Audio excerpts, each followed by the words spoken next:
დახუწული ვარ, ხო ხედავ ხამაზე არ მითხრა საყვედური, მაგრავი რუჯები ხოლმე საშინლად. ჩვენი ცოდვა მიეცა კოკო შანელს. არსებობს თუ არა გაგება ჯანსაღი რუჯი. არის ბევრი კონტინგენტი, რომ აი ლოცვების წიგნი შედის სოლარიუმში და თან ლოცულობს რომ ღმერთო მელანომისგან დამიფარე და თან მაინც ირუჯები. ის საშუალებები, რომლითაც ჩვენ თავს ვიცავთ, არც თუ ისე ჯანსაღია თურმე. ჩვენ როგორ ვიძახით დერმატოლოგები, რომ რასაც ცუდი სუნი აქვს, არ შეიცავს პარფიუმს, პარაბენს, ის კარგია კანის. წყლის მიღებასთან პირდაპირ კავშირში არის კანის სტრუქტურა? სამწუხაროდ არა. დამატერიალებს თავის ადგილი აქვს, წყალს თავის ადგილი. SPF 50+ უფრო ძლიერი ტიპი არის თუ SPF 30? 30 გვიწევს 300 წუთი, 50 500, მაგრამ მე ვაფშე სხვანაირად მეგონა იქა რა. ხო და არ არის ეგ. რეალობა გითხარი რა. მე რო ეხა გავირუჯე და შევირგე ეს ფერი, 2 წლის შემდგომ შეიძლება მოყვეს ამას გავლენა. კაი, მართლა? დაახლოებით 100-ჯერ უფრო ნეგატიურ გავლენას ახდენს. აღარ ვის. რაც შეეხება ხალს, აი რა არის ის პირველი მაგალითად 3 სიმპტომი, როდესაც ჩვენ დაგაში უნდა ავტეხოთ. 30 წლის მერე თუ გაჩნდა, მithumetes ყურადღება დაუპატიჟებელი სტუმარი არის. 30 წლის მერე განსაკუთრებით უნდა მივხვდეთ ყურადღება. პოდკასტი შენი სტუმრობით გამდიდრდა.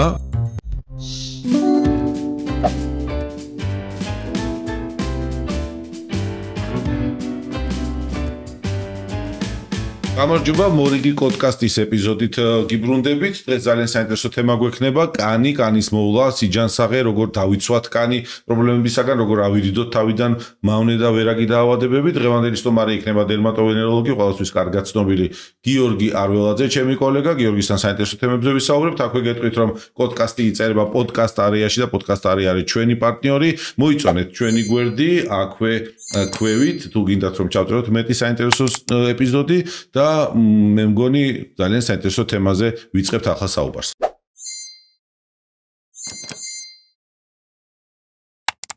გიორგი, მადლობა მობრძანებისათვის. თემა, რომელსაც ვეხებით, შენთან ერთად ბუნებრივია ვეხებით კანს, იმიტომ რომ ამაში პროფი ხარ, პროფესიონალი ხარ, დიდი გამოცდილებით, პოპულარობა არ გაკლია და მიხარი რომ პოდკასტში ხარ ჩემთან სტუმრად. მადლობა რომ მომიწვიეთ. დიდი მადლობა. ძალიან დიდი მადლობა დრო დაგვითმე და ეს ჩვენთვის პატივია. მოდი დავიწყოთ ყველაზე აქტუალური თემით. ზაფხული მოვიდა. დაცხა, მე დახუწული ვარ, ხო ხედავ ხამაზე არ მითხრა საყვედური, მაგრამ მიყვარს ზაგარი და მაგრავი რუჯები ხოლმე საშინლად და სოლარიუმში შევძრები ხოლმე ხანდახან, თუმცა მე შინი ამ ბოლო დროს, მაგრამ მაინც. ეს ვაღიარებ რომ არ ვაკეთებ კარგ რამეს, აქვე ვამბობ რომ ცუდ რამეს ვაკეთებ. მოდი დავიწყოთ თემით ჯანსაღი რუჯი. ზოგადად ჩვენ მოდი ვისაუბროთ უფრო სამედიცინო კუთხით, სადაც ვეყრდნობით მტკიცებულებებს, ხო? ხო, აი ეს არის დღევანდელი მედიცინა. მტკიცებულებებს რომ დავეყრდნოთ, გიორგი. არსებობს თუ არა გაგება ჯანსაღი რუჯი? მოდი ესე დავიწყებ, რომ ჩვენი ცოდვა მიეცა კოკო შანელს. ალბათ მივხვდები რატო? იმიტომ რომ ნამზეულის ისტორია სრულიად შემთხვევითობით ხასიათდება. მოგიხსენებათ, რომ ადრე თეთრი ფერი ითვლებოდა ესე ბჭყალებში არისტოკრატიულ ფერად და ყველა ითეთრებდა კანს, რაც შეიძლებოდა მეტად და ეს იყო ძალიან პოპულარული და ჩვენიერ დღეს კოკო შანელს გემბანზე ჩაიძინა სრულიად მზის ქვეშ, ესე რომ ვთქვა და რომ გაიღვიძა, მქონდა დამწრო. სანამ ჩავიდა ეს გემი სანაპიროზე, მანამდე გაშავდა მისი კანი, მოირგო იქვე თეთრი კაბა. გადავიდა გემიდან და ყველამ რომ დაინახა გარუჯული კოკო შანელი თეთრი კაბა და გახდა ტრენდული, ესე რომ ვთქვათ და აი მაქედან დაიწყო მე ეს ტერმინები ჯანსაღი ნამზეული, არაჯანსაღი.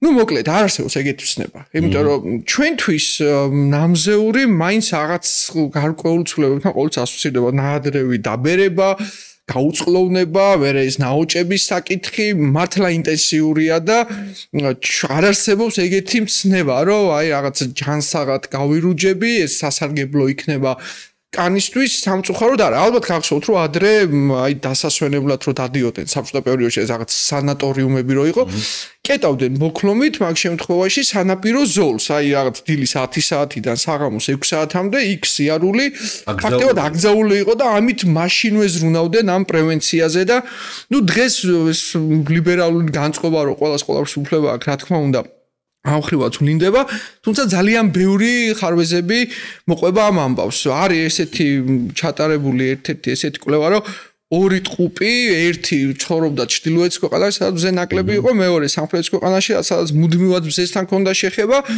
და 40 წლის შემდგომ შეადარეს მათი კანი და ძალიან დიდი სხვა ორი სხვადასხვა ადამიანი იყო და ნუ ეს მგონი ბიოლოგიის სახელმძღვანელოშიც იყო აღწერილი და ნუ მოკლედ ძალიან ესეთი ცნობილი ფაქტი იყო ამ ხრივ.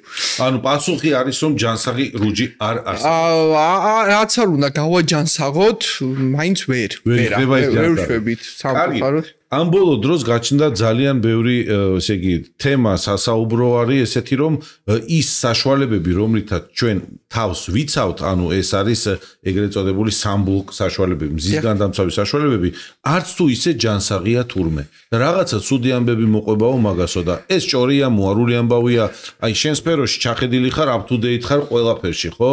აი რა ხდება აქ რა? მოკლედ არსებობს ორი სახის მზის განდამცავი. ერთი არის ქიმიური ფილტრის მქონე და მეორე არის მინერალური, იგივე ფიზიკური. ეს ამბავი ატყდა უფრო ამ ქიმიურ ფილტრებზე, რომელიც დიდი ხანია არსებობს. გამომდინარე იქედან, რომ მისი მოქმედების მექანიზმი არის, რომ კანზე რო ვისვამთ ამ საწყს, ის აღწევს ეპიდერმისის ქვეშ.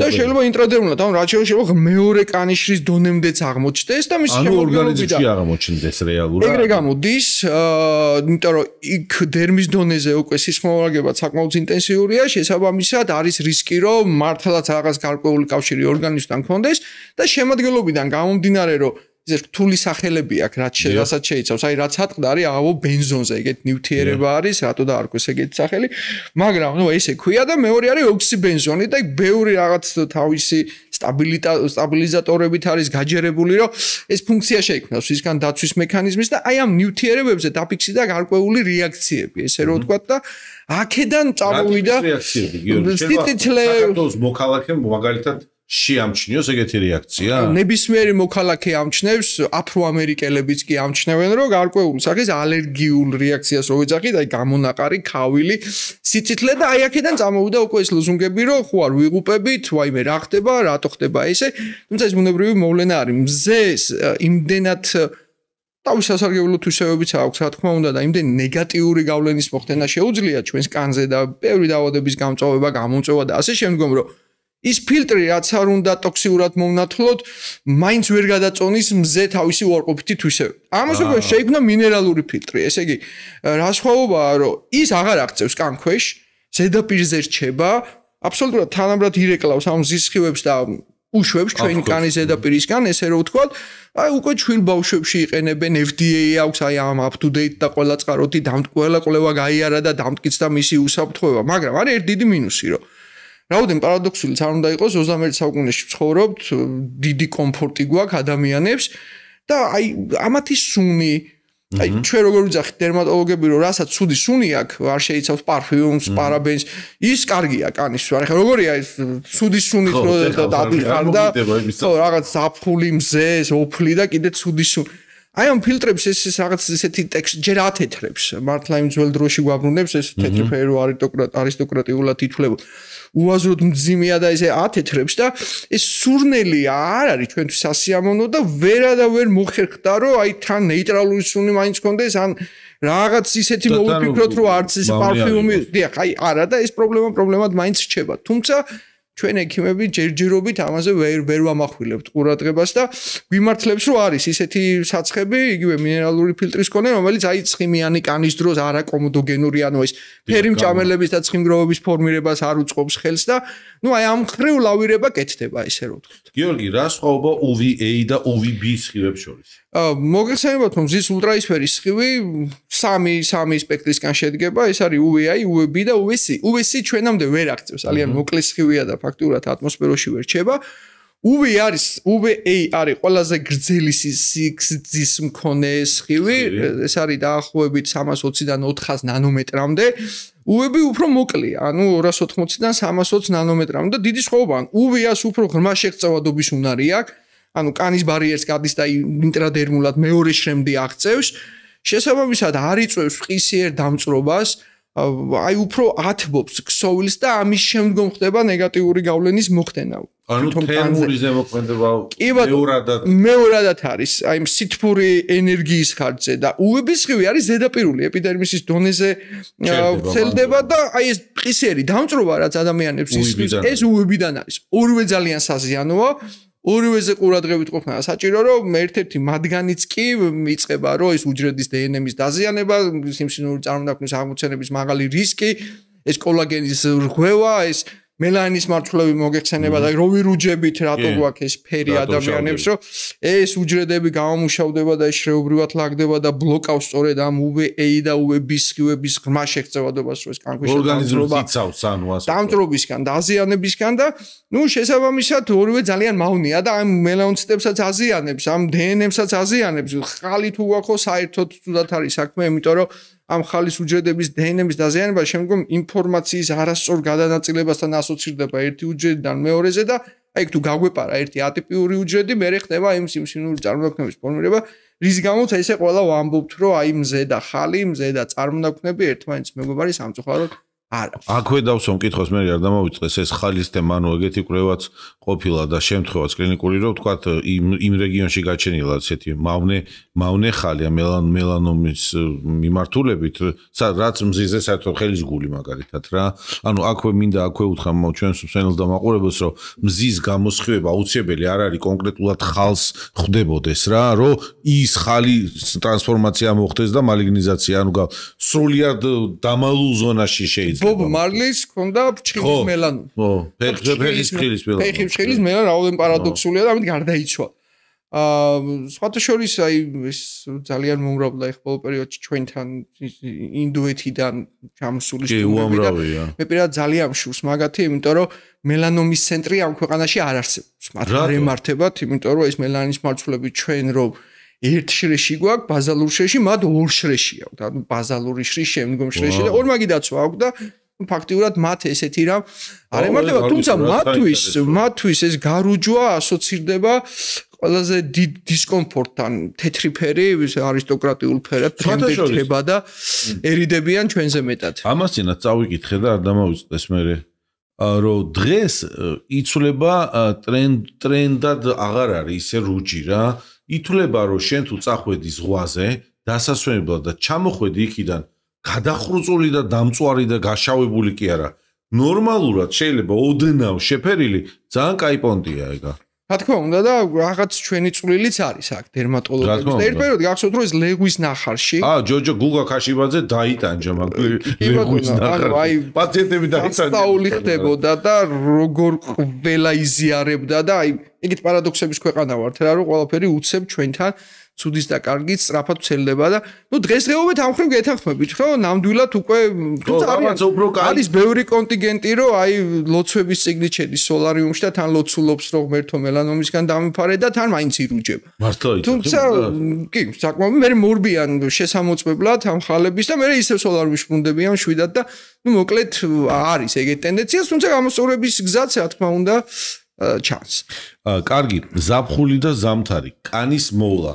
ბევრ თემებს შევეხებით გიორგი მადლობა კიდევ ერთხელ რომ დაგვითმე კანის მოვლის რაიმე ტაქტიკა იცვლება ზამთარ ზაფხულში მე არ ვამბობ მხოლოდ დაცვაზე რა თქმა უნდა ყველა ასპექტში ესე რომ ვთქვათ მოგეხსენებათ რომ ზამთრის პერიოდში ეს გამათბობელი გვაქვს სახში ცხელი შხაპი და ხშირად ხანგრძლივიც არის გამოშრობ ტემპერატურული ვარდნა და უამრავი კანის დაავადება არსებობს, რომელიც ამ დროს სეზონურად წვავდება და იწყება ჩვენიც ეს მოწოდებები, რომ ხანგრძლივი შხაპი იქნებ მინიმუმამდე დავუყანოთ ჰაერის დამატენიანებელი სპეციალური აპარატული აგრეგატები და ნუ მოკლედ და დამატენიანებლები და შხაპის გელით შესაბამისი უნდა იყოს და ნუ მკაცრად გადავდივართ ამ მოვლის რუტინას.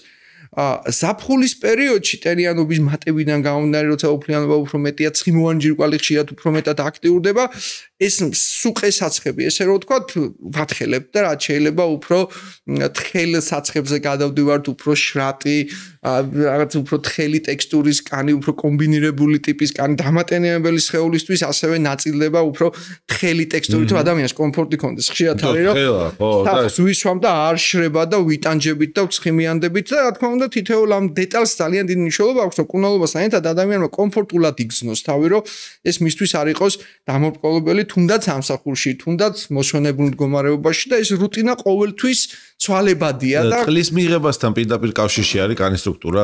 სამწუხაროდ არა. დამატენიანებელს ვერ ანაცვლებს. არც არ უნდა ბევრი წყალი მივიღოთ, აი ეს არ ნიშნავს, რომ კანი დატენია. რა თქმა უნდა, ეს კარგია, მნიშვნელოვანია, მაგრამ დამატენიანებელს თავის ადგილი აქვს, წყალს თავის ადგილი აქვს. კარგი გზავნილია ჩვენი მაყურებლისთვის. მაგალითისთვის მოდი ავხსნათ ხალების გაჩენას მზის სხივი განაპირობებს გაჩენას. რა თქმა უნდა. თუმცა მთავარი ფაქტორი მაინც გენეტიკურია, რო ვიბადებით ეს ინფორმაცია უკვე გვაქვს, რომ აი მაგალითად 200 ხალი უნდა გამიჩნდეს. მაგრამ თუ ეს 200 გენეტიკური საჩუქარი ეს ხალი მე ნელ-ნელა მიჩნდება, მზის მეშვეობით ყველაფერი ერთდროულად მოხდეს და აჩქარებს რა თქმა უნდა და ზომაში ზრდა აი შემდგომ უკვე თლიან მზის სხივზეა დამოკიდებული.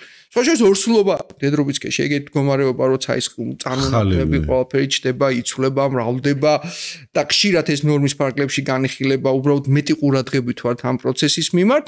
ჩვენთანაც არის ასაკობრივი ბარიერი, რომ 0-დან 30 წლამდე აღმოცენებული ხალები სტატისტიკურად ნაკლებად საშიშად მიიჩნევა, უფრო 30 წლის შემდგომ დაუპატიჟებელ სტუმრებს ვაკვირდებით და ყურადღებით ვართ, თუმცა ყურადღებით ყოფნაში ყოველწაში არ იგულისხმება და მზე აქ არის პირდაპირ პროპორციულად ტერი, რომ ფერს იცვლის, იზრდება, სტრუქტურა იცვლება და ნუ მოკლედ აქ უკვე ძალიან მნიშვნელოვანია ჩვენი როლი, რომ რამე არ გამოგვჩეს. ხო, დღეს კარგია ხვალ ცუდი არ მივიღოთ. ბევრს გონია, რომ მე ხალები არ მაქვს კაცო და არ მეშინია მზის. ეს რა. ყველას გვაქვს სამწუხაროდ, აი ადამიანი რომ გავაშიშვლოთ, ვინც ამას ამბობს, პირდებით რომ 20 მინიატურულ ხალს სხეულის სხვადასხვა უბანზე მაინც ვიპოვოთ. რომელიც რისკის შემცველია ყოველთვის. შეიძლება არ იყოს რისკის შემცველი, მაგრამ ხალი იქნება და მზესთან მიმართებაში უკვე თითოეული ხალი პოტენციური რისკის მატარებელია. 50 ხალზე მეტი თუ აქვს ადამიანს უკვე რისკ ჯგუფშია და ნუ მოკლედ ეს ზეთუნახაობა გამოწერილია. ხოლო ძისგან დამცავ.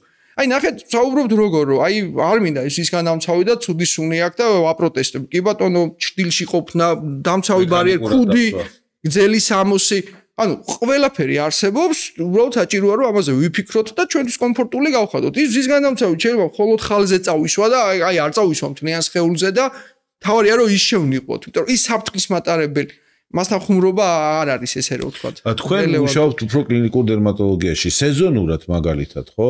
უფრო და ადამიანს ვისაც თქვა აწუხებს გამონაყარი, რაღაცა იქ ინფექციური დაშები. აი სეზონურად გიორგი არველაძესთან იზრდება მომართვიანობა? აი ხა ზაფხულია და მოდი, ვინ უნდა მოვიდეს, რატო უნდა მოვიდეს პაციენტი მაგალითად ზაფხულში, რას უნდა დააკვირდეს, აი რას ურჩევ რა, აი მოდი ესე. ეგეთ პაციენტი არის ჩემი ოცნება, აი ესე რომ მოდის და რომ გეუბნები, იცი რა, არაფერი არ მაწუხებს და უბრალოდ ჩემისთვის მოვედი რომ ბოლოს როდის იყო ეგეთი, ნუ იმდენად ჩართული ვართ ამ სხვადასხვა დერმატოლოგიური დაავადებების კურნალობაში და აი მათ სეზონურ ხასიათს დავსდევთ, რომ ალბათ არ ვიცი, შეიძლება ვერ ხვდებიან, ან მე პირადად დიდ სიამოვნებას მანიჭებს, რომ აი უბრალოდ შეაფასო, უთხრა ადამიანს როგორ მოუაროს კანს და ესე ბედნიერად გაგრძელდეს ცხოვრება, აი მშვენიერი მსვლელობა. ასაკი არის, როცა ვთქვა 30 წლის მერე მე უნდა მივიდე გიორგისთან და შევამოწმო ჩემი თავი რუტინა, აი როგორც მაგალითად მასე რა ქვია, პროსტატის სიმსივნეს თავისი პროტოკოლი აქვს, თქვა X2 ნაწლავის სიმსივნეს თავისი პროტოკოლი აქვს, აი კანზე თუ არის ეგეთი რაიმე წესი. აი დღესდღეობით უფრო მოიმატა მომართვიანობა ამ ხრივ წინა პერიოდიდან შედარებით ესე ალბათ მოგეხსენებათ რომ ჩვენი სტუდენტობის დროს რაღაც ყველას გვეშინოდა ერთმანეთის რაღაცა ეპილაცია არ არსებობდა ესეთი ამდენი არჩევანი მოვლის საშუალებებით ვიეტნამის ვარსკვლავი ვეხატა მალამოსა ყველა თაობები რო იზრდებოდა და ბებოთ რეცეპტები და ნუ მოკლედ დღეს ძალიან ბევრი რამე იქნება და უკვე ადამიანებს ერთმანეთს სხვენიათ და ეს მოთხოვნა უფრო მეტად გაიზარდა რომ უნდა მოვარო ჩემს კანს ინფორმაციული ცდომა უფრო მეტი არის ესე რომ ვთქვა და ყველა ვიცით რომ კანი ყველაზე დიდი ორგანოა შესაბამისად ორგანიზმის სარკია და ნუ მოკლედ აქედან გამომდინარე საპრევენციო ღონისძიებები უფრო მეტია და ასაკსაც აღარ აქვს დიდი მნიშვნელობა როგორც ესე რომ ვთქვა ჯენზი საზოგადოება უკვე თავად მიდის ექიმთან და ეცნობა ამ ინფორმაციას და ამოწმებს ექიმთან ასევე ხანში შესული მოსახლეობა საკმაოდ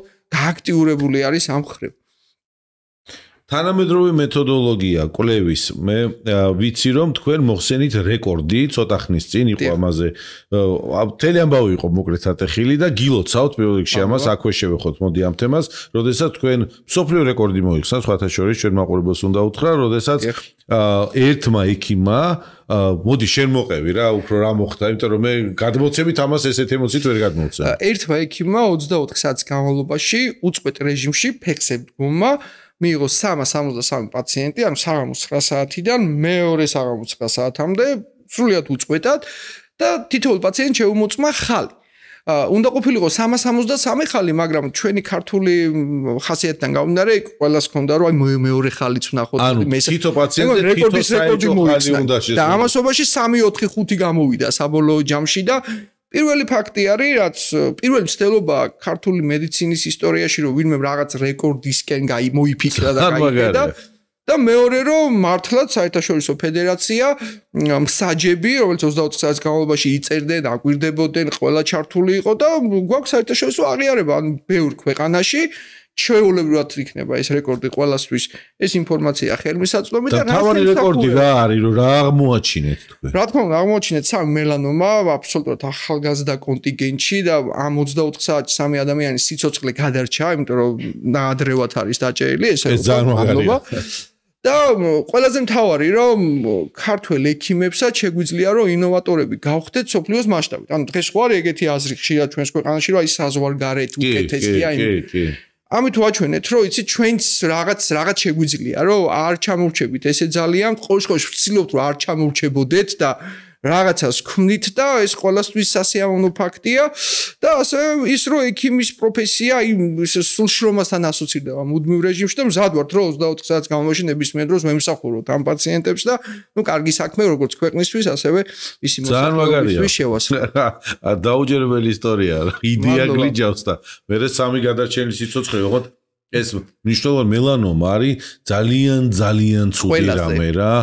ანუ თუ გინდება მელანომის დიაგნოზი უკვე ძალიან მაღალი რისკებია ვთქვათ იქ ცუდი მოვლენების განვითარების, მაგრამ არავის არ უნდა არ შევაშინოთ ადამიანები, მთავარია დროულად იქნეს აღმოჩენილი რა. ეს ამიტომ არის ექიმთან მიმართვა ყოველთვის სწორია ჩვენ სულ ამაზე ჩარიჩობთ, წვალობთ, ვამბობთ რომ დროზე მოდით, გვაჩვენეთ. აი ამას ემსახურებოდა ეს აზრიც აქ იყო რომ ადამიანის ცნობიერება ამაღლდეს რომ ამ ხელოვნ მნიშვნელობა აქვს ამ ხალების სკრინინგს და რა მარტივია და აბსოლუტურად არა იმაზე რომ არ გვტკივა, ჭირდება რამოდენიმე წამი უბრალოდ მინას ვახებ ჩუშას წარმონაქვსე და მოკლედ მთელი სტრუქტურა ჩანს ექიმი. სხვადასხვა მან დიდი პარადოქსია რომ დღეს ამ ტექნოლოგიურად წინსვლებმაც გარკვეული ხარვეზები შექმნა რომ ეს დერმატოსკოპი რომელიც ექიმს აქვს ხელში თუ შესაბამის პრაქტიკასთან გამოცდილებასთან არ ასოცირდება შეიძლება ან მელანომა გაეპაროს და ადამიანი დააზარალოს ან ის ტიპი რომ ან შეიძლება რაღაცა ხორცმედზე მელანომა უთხრას ადამიანს და გული შეტევა დაემართოს და ამხრივ დააზარალოს.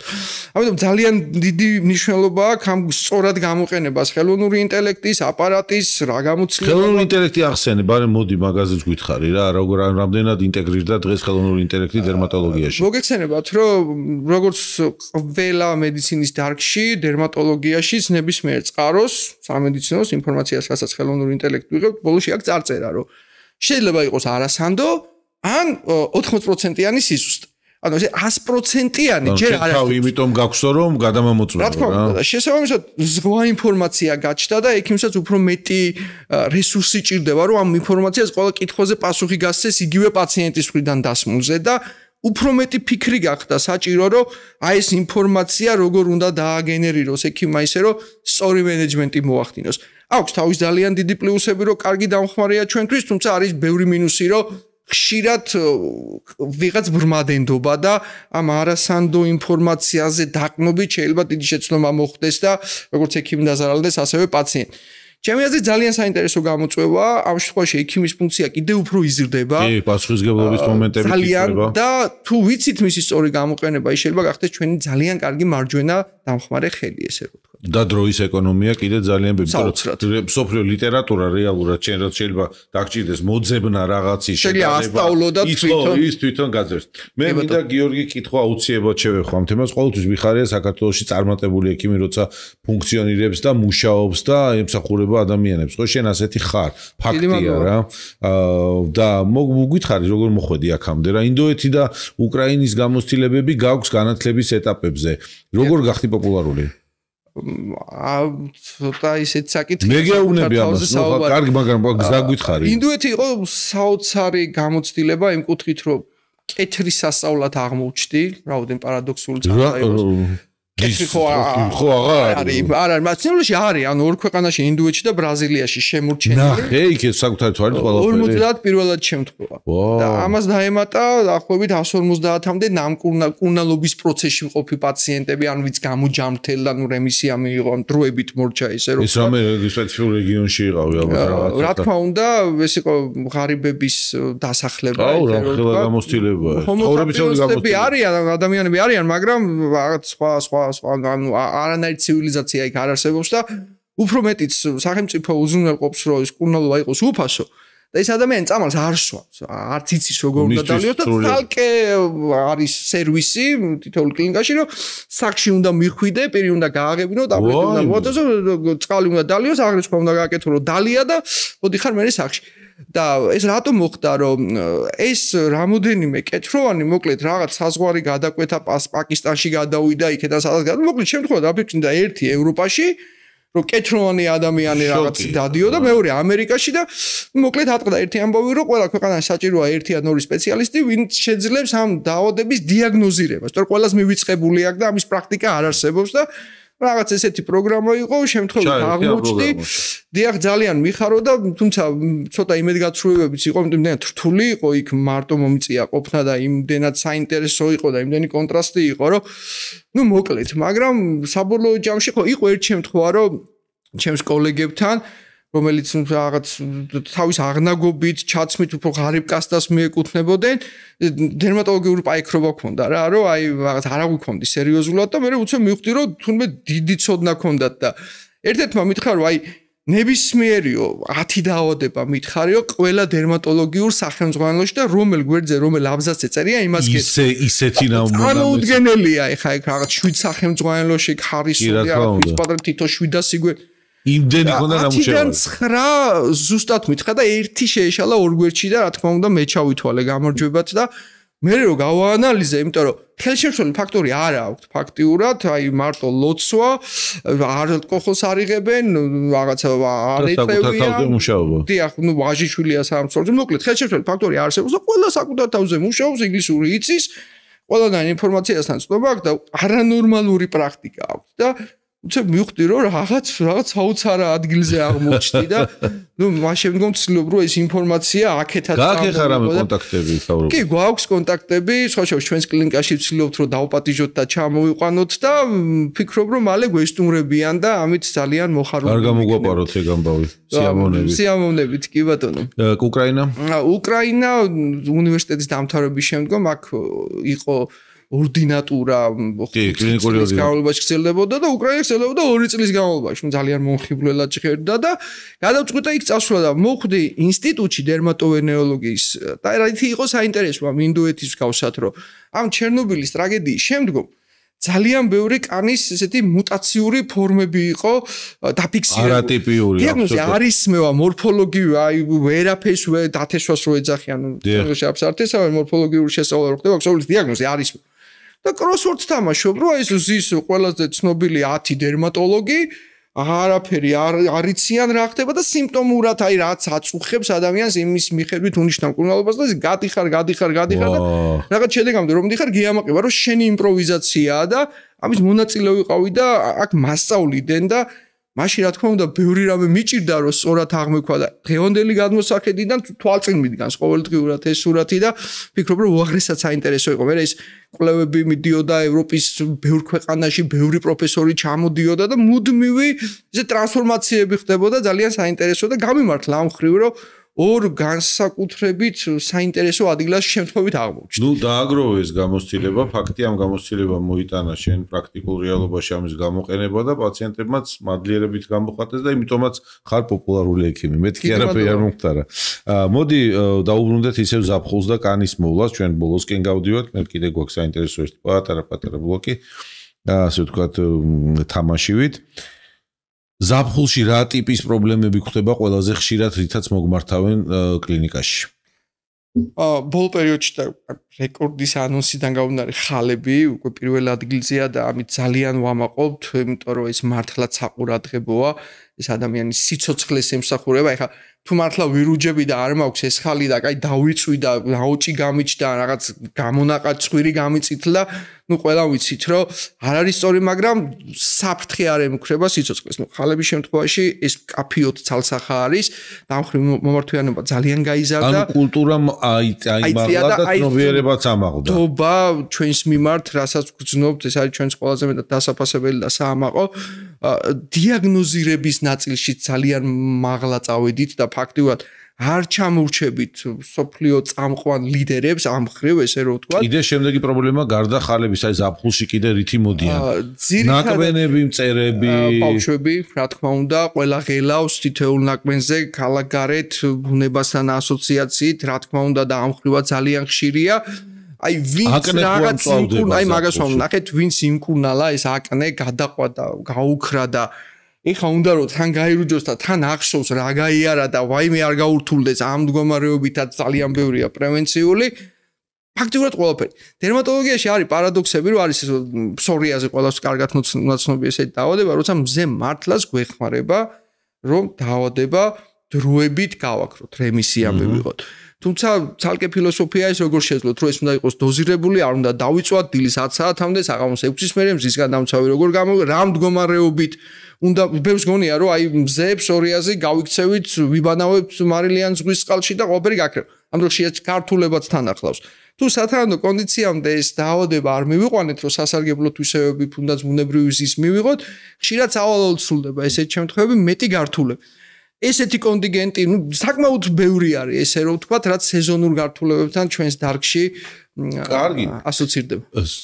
არ შეიძლება რომ არ შევეხოთ შენთან ერთად ამ მომენტს არ გაუშვებ ხელიდან სოლარიუმი. სოლარიუმი, რომელიც უკიდურესად მოდაშია, ასე ვთქვათ, წეგან აღნიშნე რომ მეც აღარ ვის. ან დავცავთ. დავცავთ თეთრი რო გამოდიხარ. ანუ არის ეგეთი ამბავი, რომ მაგარი ნატურები აყენია ხშირად ცვლიან ფილტრიანი ახალია, ბოლო თაობის არის, რაღაც ესეთია, ისეთია. აი მოდი რეალობა გითხარი რა. დაახლოებით 100 ჯერ უფრო ნეგატიურ გავლენას ახდენს და 20 ჯერ უფრო მეტად იზრდება კანის კიბოს აღმოცენების რისკი ბუნებრივი მზის ხივთან შედარებით. ეხლა ისე არ გავიგოთ, რომ ბუნებრივი მზე კარგი ყოფილა და აღარ გვინდა. აბა გავარდით ეხლა.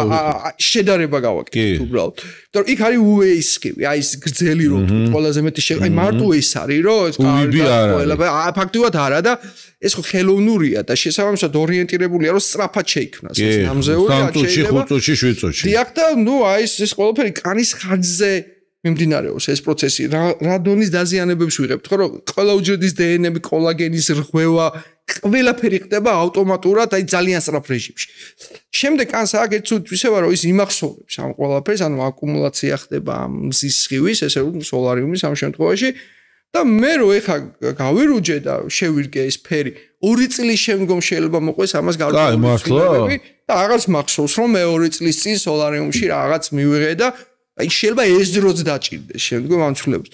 ამიტომ რა ვქნათ ესია, მეც მინდა რომ ესე არ იყოს, მაგრამ ავტორუჯი მოიფიქრეს შემდგომ ამის სანაცვლოდ და ამითაც ხდება რომ პოლარიზატორი ეგ ხო არ არის საშიში. თუ არა არის დერმატოლოგიური ბრენდები შესაბამისად ვერ იქნება უფრო მავნე ვიდრე ზისხივი, ასე რომ მაგისთვის არის შექმნილი, რომ ადამიანმა ეს იერსახე დაიკმაყოფილოს, მისთვის სასურველი ფერი და თავი დაიცვას მავნეზე მოქმედება. სიკვდილისგან მარტივად ვთქვა, თან რაღაც სხვა სახის ქართულებები. ანუ სოლარიუმზე კიდევ ერთხელ პოდკასტი იმას ემსახურება გიორგი წეგან აღნიშნეთ, რომ ადამიანებამდე მივიტანოთ აი ამ YouTube-ის საშუალებით, რასაც დღეს საკმაოდ ბევრი ადამიანი თვალსაყურს ადევნებს მეტად ჯანსაღი ინფორმაცია, როგორ შეინარჩუნოს თითოეულმა ჩვენმა მოქალაქემ თავისი ჯანმრთელობა, როგორ მოუფრთხილდეს ამას, ილამაზესაც და ჯანმრთელობასაც. ზაფხულის მერე რა რჩევებს მიცემ ადამიანებს? აი გადაიარა ზაფხულმა, გადავიარეთ ზღვის სეზონი, ან თუნდაც წავედი ახლა 2 კვირა მე მაგრა დავისვენე სადღაც ზღვის სანაპიროზე, ქობულეთში ვიყავი, ჩაქვში თუ რა მშვება, კანტალიაში, ზღვის სეზონი და მზის სეზონი. რა გავაკეთო მე რომ მე გადავრჩე რაიმე გართულებებს თუ და რაღაცა უცებ გამოვაცოცხლო ჩემი კანი თუ წარმონაქმნებზე ვსაუბრობთ და ჩვენს ნამზეურთან ერთად წარმონაქმნების გაირუჭა, რა თქმა უნდა, სასურველია, რომ შეფასდეს თითეული მათგანის მდგომარეობა, რომ რეკომენდაცია შვიდად გავაგზავნოთ ცხოვრება, ან ისეც არ გავიგოთ, რომ ერთხელ გავირუჭე ხალზე და დავიღუპეთ, რა თქმა უნდა, არა, მაგრამ სასურველია, რომ დეტალური ინფორმაცია გქონდეს, რომ თუნდაც ეს გარუჯვა ჩვენთვის კომფორტული რაღაც კუთხით გავხადოთ. თქვით, რომ თითეული ნამზეული რაღაც გარკვეულწილად დაზიანებულ კანთან ასოცირდება, აი ზღვის მარილი, მზე, გაუწყლოვნება, გამოუშვით, მერე ნამზეული რო გადასვლას იწყებს, ყველამ ვიცით, რომ ეს კანი იქერცლება, რაღაც თითქოს ჭკნება და აი აქ იჭიმება და არის დერმატოლოგები ცდილობთ, რომ ეს პროცესი გავაჩეროთ, დავატენიანოთ, აღვადგინოთ, რომ ეს ნაოჭები რაც შეიძლება მინიმუმამდე დავიყვანოთ და გამოვაცოცხლოთ ეს კანი, რომ ადამიანს ხვაობაც იგრძნოს, რომ რა იყო მისთვის ეს დაზიანებული და კანი და რის ფასად დაუჯდა და თუმცა როგორი უნდა ყოფილიყო.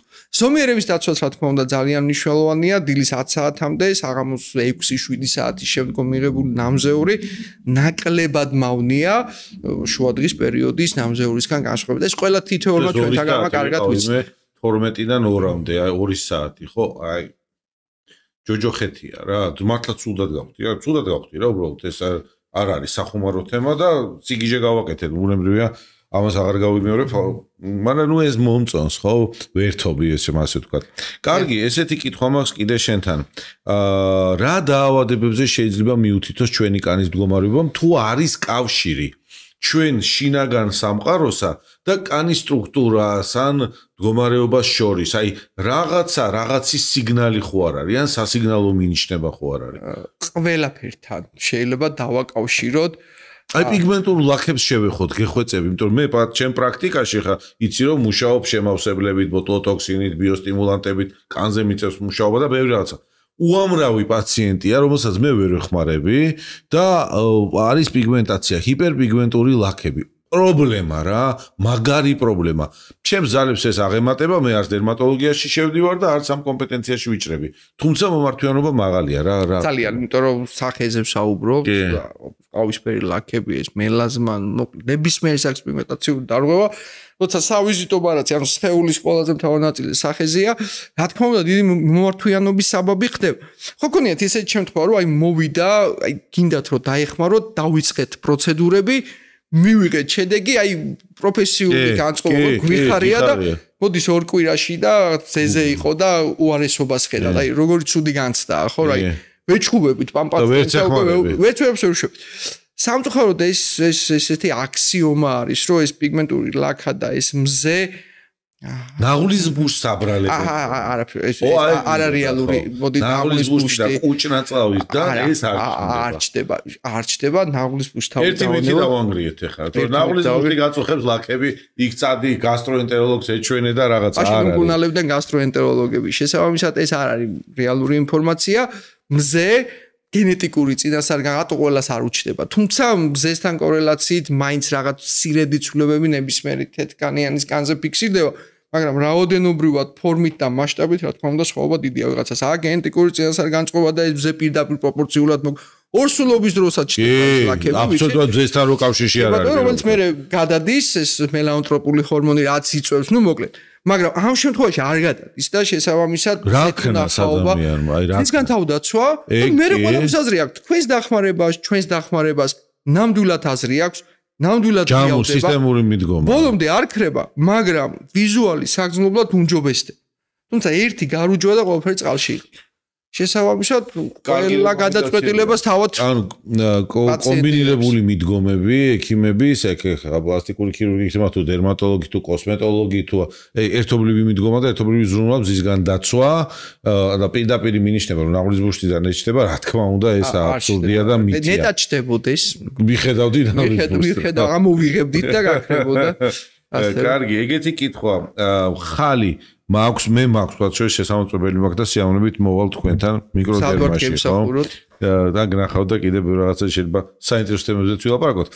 ხო და რაც შეეხება ხალს, აი რა არის ის პირველი მაგალითად 3 სიმპტომი, როდესაც ჩვენ განგაში უნდა ავტეხოთ და გავარდეთ ეგრევე სპეციალისტთან. ან თუნდაც ერთი სიმპტომი, 3-ს არ დაველოდოთ რა. ძალიან კარგი კითხვა არის. ადრე იყო ესეთი მიდგომა, რომ აი მელანომა 6 მმ-ზე დიდი უნდა ყოფილიყო, რომ რომ იქ იმ ეჭვი მიეტანა რომ აი 6 მმ-ზე დიდია წარმონაქმნი, ვაიმე მელანომა ხო არ არის. მე ყველა ვამბობდით რომ ეს ფორმა უნდა ყოფილიყო ასიმეტრიული, ანუ რგვალი კი არ უნდა ყოფილიყო და წარმონაქმნი აი გეოგრაფიის რუკაზე რომ ნახევარკუნძული ხატი, აი ესეთი უსორმასორო ფორმა უნდა ქონდეს. ფერთა ასიმეტრია რომ რაღაც უბანი შავი უნდა ყოფილიყო, რაღაც უბანი ღია.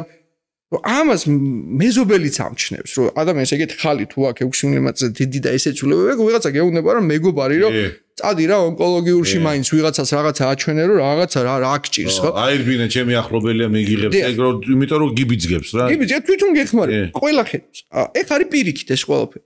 რომ 6 მმ-მდე ჯერ ხო 1 მმ იყო ეს მელანომა და მერე გახდა 6. ანუ რა უნდა გააკეთოს ექიმმა იმის რომ 1 მმ-ის დიამეტრის აღმოაჩინოს და გადაარჩინოს ეს ადამიანი. არ გახდეს და ასე. არ მაქვს ეს ფორმის ასიმეტრია, ოვალურია. მაგრამ ეს არ განწყობა არის. მაგრამ მელანომა, აი პირიქით რო ავიღოთ ეს სწავლება, ეს არის რასაც უკვე ჩვენ ვაკეთებთ. ნუ ზოგადად სტანდარტულად ეს არის რა, რომ რაღაც აქ მახსოვს რომ არაფერი არ მქონდა და ხალი გაჩნდა და დაიწყო გაზრდა. უკვე საინტერესოა ხო რომ არ მქონდა გაჩნდა, იმიტომ რომ ის გენომში უკვე დევს. ის უნდა გაჩენილიყო. უნდა გაჩენილიყო თუ ეს 30 წლამდე ხდება. 30 წლის მერე ეს ისე აღარ ჩნდება. პირიქით არის 30 წლის მერე თუ გაჩნდა, მით უმეტეს ყურადღება დაუპატიჟებელი სტუმარი არის. 30 წლის მერე განსაკუთრებით უნდა მივხვდეთ ყურადღება. შეიძლება ბუნებრივი ხალის გაჩნდეს, მაგრამ სწრაფად დაიწყოს და შეიცვალა სწრაფად ფერი, ფორმაც გარკვეულწილად და აღარ ველოდებით უკვე რა მოხდება, რომ გვაინტერესებს რომ რა არის, ხო?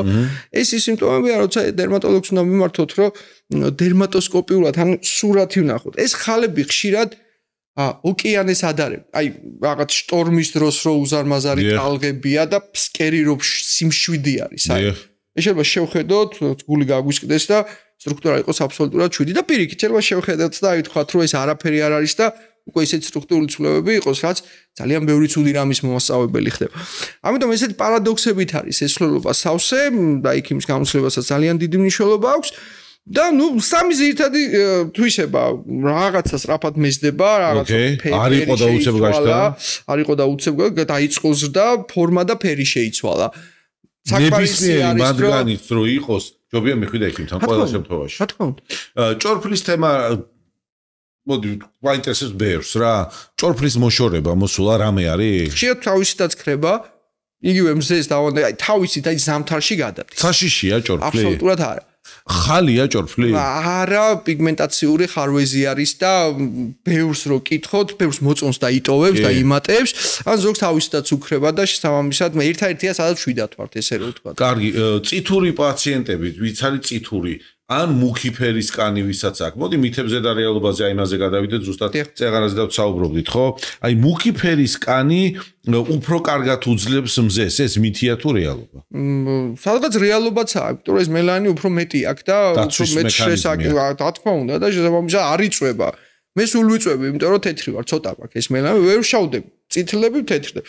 ის ირგებს რა ამ ყველაფერს, ოღონდ მაინც აი წარმონაქმნები არ უნდა კონდეს და მიდრეკილება ამ პიგმენტაციური დარღვევისკენ და ის კონტინგენტია, ვინც ირგებს ნამზეურს და თუ სწორად გაირუჯა და ეს დამცავით შეაპარა, ყველაფერი ესე რომ ვთქვათ, კარგად არის. კარგი, SPF 50+ უფრო ძლიერი ტიპი არის თუ SPF 20, რომ დაგვიცვას? დაცვა ორივეს თანაბარი აქვს, ორივე თანაბრად გვიცავს UVA, UVB სხივისგან, ეხლა რა სხვაობა?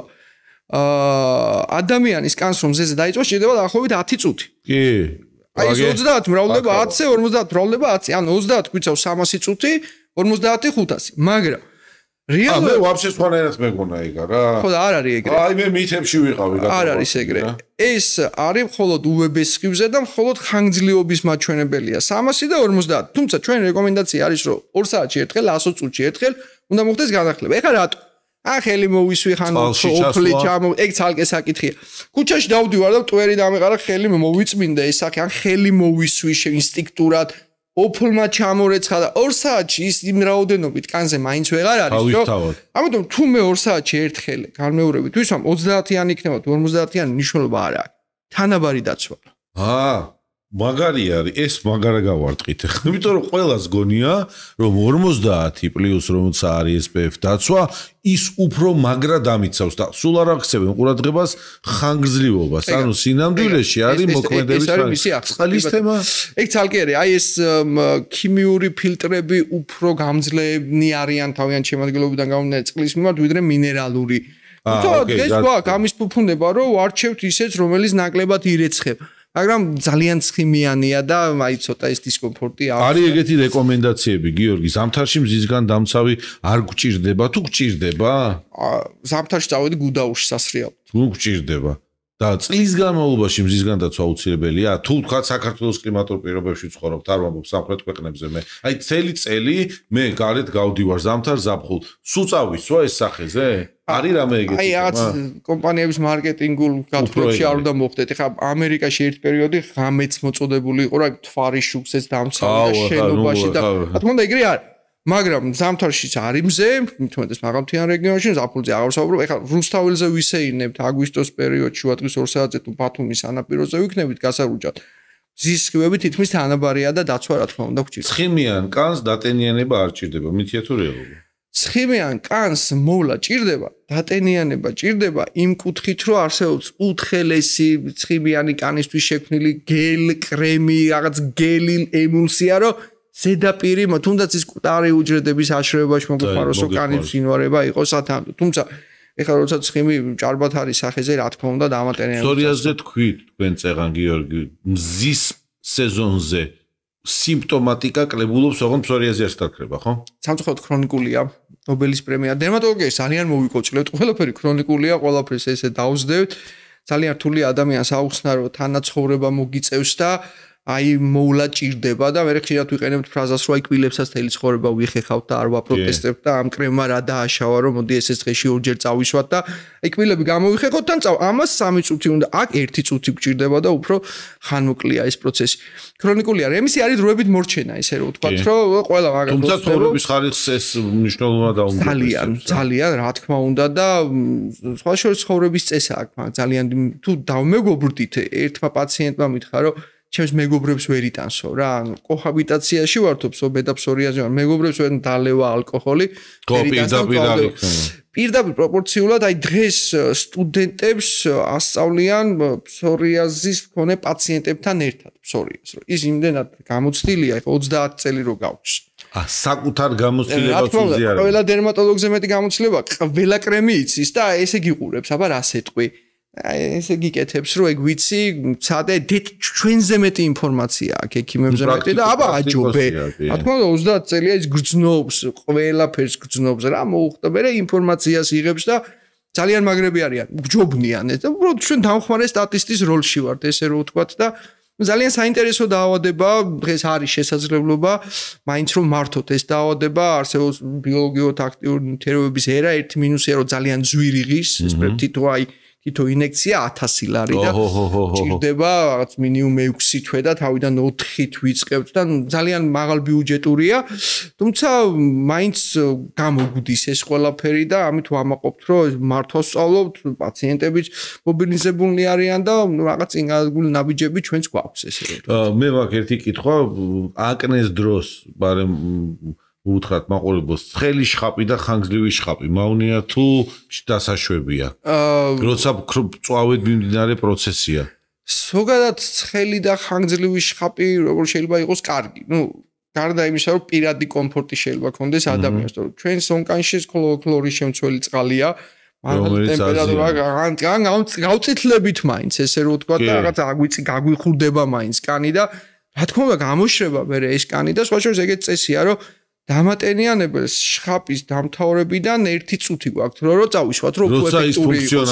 რა თქმა უნდა, მე ესეთი ეფექტური ვერ არის ხოლმე და არ არის ეს რეკომენდებული, თუმცა მოკლედ მაინც ვახორციელებენ ეს. ერთი უნივერსალური რჩევა გიორგი არველაძისაგან ჩვენ მაყურებელს, ერთი მითხარი რამე, ერთი. დავიცვათ ზომიერება, ყველაფერში ზომიერება, რაც გვიჭერს ქართველებს. ძალიან მაგარი ხარ. გიორგი, ძალიან დიდი მადლობა, სასიამოვნო იყო შენთან ლაპარაკი, პოდკასტი შენი სტუმრობით გამდიდრდა, მინდა გითხრა, ნამდვილად გამდიდრდა და ჩვენი ვცდილობთ, რომ ყოველ შემთხვევაში ისეთი ადამიანები მოვიწვიოთ, ვისი ავტორიტეტიც ჩვენი საზოგადოებისთვის გამომდინარე მათი პროფესიონალური თვალსაზრისით მაღალია და ნდობაც მაღალია. წარმატებები თქვენ და თქვენს გუნდს, ვინც მართლა ჭეშმარიტად ქართულ მედიცინას და მადლობა, ასევე ძალიან დიდი წარმატებები მინდა რომ გისურვოთ. მადლობა.